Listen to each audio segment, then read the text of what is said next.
আসসালামু আলাইকুম আরহামতুল্লাহি আবরকাতু। সুদখোরের সংখ্যা বৃদ্ধি পাবে। মুসলিমদের উপর সুদ আদান প্রদান করা এবং সুদের ব্যবসা ও হারাম করা হয়েছে। আল্লাহ তাআলা বলেন, হে ঈমানদারগণ, তোমরা চরিত ও সুদ গ্রহণ করো না। সূরা আল ইমরান 130 নম্বর আয়াত। নবী করিম সাল্লাল্লাহু আলাইহি ওয়াসাল্লাম সুদখোরকে অভিশাপ করেছে।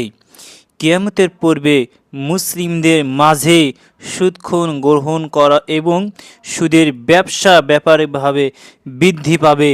নবী করিম সাল্লাল্লাহু আলাইহি ওয়াসাল্লাম বলেছেন, আমার উম্মতের মধ্যে এমন এক সময় আসবে যখন সম্প্রদায় কামাই করা ব্যাপারে হালাল হারাম বিবেচনা করা হবে না।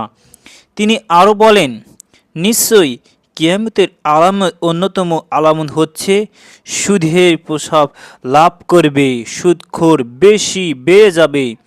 নবী করিম সাল্লাল্লাহু আলাইহি ওয়াসাল্লাম বাণী বাস্তব পরিণত হয়েছে। অগণিত সংখ্যা মুসলিম ও সংখ্যা ও আল্লাহ ও রসুল এর নির্দেশ অমান্য করে সুদের ব্যবসা লিপ্ত হয়েছে।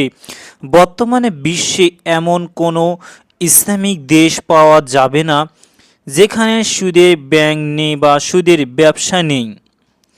বর্তমানে এটা চলতেছে কিয়ামত একটি ছোট্ট আলামত। আল্লাহ রাব্বুল আলামিন সবাইকে হেফাজত করুক, যেন সুদখোর থেকে বিরত রাখার তৌফিক দেয় যেন আল্লাহ রাব্বুল আলামিন।